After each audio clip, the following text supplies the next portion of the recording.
Bonjour, nous avons étudié la notion de dérivée en un point, mais nous nous sommes placés toujours à l'intérieur de l'intervalle. C'est-à-dire que on se plaçait à un point tel qu'il y avait des points où la fonction était définie à gauche et des points à droite du point considéré, du point où l'on calcule la dérivée. On va s'intéresser maintenant au cas particulier où on va dériver, on essaye de dériver la fonction à l'extrémité de l'intervalle de définition de la fonction. Alors, est-ce que ça a un sens? Qu'est-ce qu'on peut faire? Eh bien, si nous nous plaçons par exemple en A, on pourrait regarder ici. Alors, on n'a pas de tangente, mais on a une demi-tangente. C'est uniquement à droite du point. Et en B, c'est pareil, on pourrait avoir une demi-tangente comme ceci. Alors, en termes de taux d'accroissement, eh bien, ça correspond à une limite à droite du taux d'accroissement. On peut regarder f de x moins f de a sur x moins a, et étudier sa limite quand x tend vers a, avec x supérieur à a. C'est-à-dire la limite à droite du taux d'accroissement en a. Et si cette limite existe, eh bien, alors on note f' droit de a, cette limite.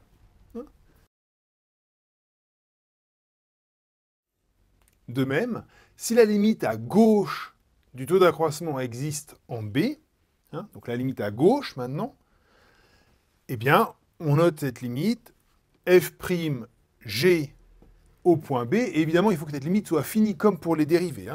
Donc, f' à gauche en B, c'est la limite, si elle existe, quand x tend vers B avec x plus petit que B, de f de x moins f de B sur x moins b. Il faut que la limite existe et qu'elle soit finie pour qu'on parle de dérivée à gauche de la fonction. Alors, par exemple, voyons le cas de la fonction f de x égale valeur absolue de sinus x en 0. Alors, cette fonction, elle est égale à sinus x si x appartient à 0 pi sur 2, et elle est égale à moins sinus x si x appartient à moins pi sur 2, 0. Et donc, si je regarde le taux d'accroissement f de x moins f de 0 sur x moins 0, c'est égal à sinus x sur x si x est positif, et donc ça tend vers 1 lorsque x tend vers 0 si x est positif, et c'est égal, si x est négatif, à moins sinus x sur x.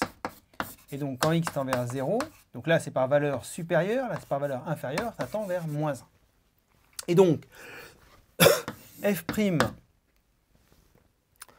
quand c'est par valeur supérieure, c'est f' droite en 0, c'est égal à 1, et f' gauche en 0, c'est égal à moins 1. Comme la limite à gauche est différente de la limite à droite, eh bien, le taux d'accroissement n'a pas de limite en 0. Et donc la fonction f n'est pas dérivable. En effet, et nous avons donc une demi-tangente à droite et une demi-tangente à gauche.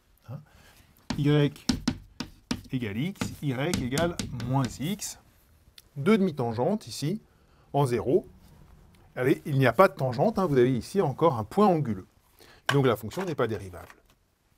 Alors, eh bien, vous vous rappelez que lorsqu'on a des limites, si on a une limite à droite et une limite à gauche qui existent, pour que la limite existe, il faut que la limite à droite soit égale à la limite à gauche. Et donc, si f, donc c'est une proposition, si f possède une dérivée à gauche en A,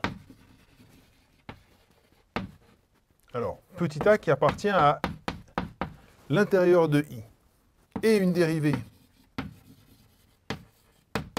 à droite en A,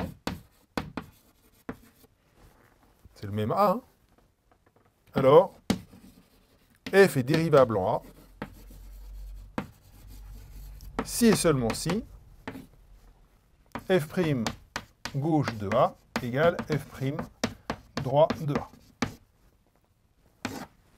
Donc, s'il y a une dérivée à gauche et une dérivée à droite qui existent, f est dérivable en A si et seulement si c'est les mêmes dérivées à gauche et à droite. Évidemment, hein, ça se démontre très simplement, puisque, encore une fois, une fonction a une limite en A, si et seulement si elle a une limite à droite et une limite à gauche, et que ces deux limites sont égales dans le cas où A appartient à l'intérieur de l'intervalle. Voilà. Eh bien, ça sert surtout, ces dérivées à droite et dérivées à gauche, hein, lorsqu'on a une fonction qui est définie par une formule différente à gauche et à droite d'un point.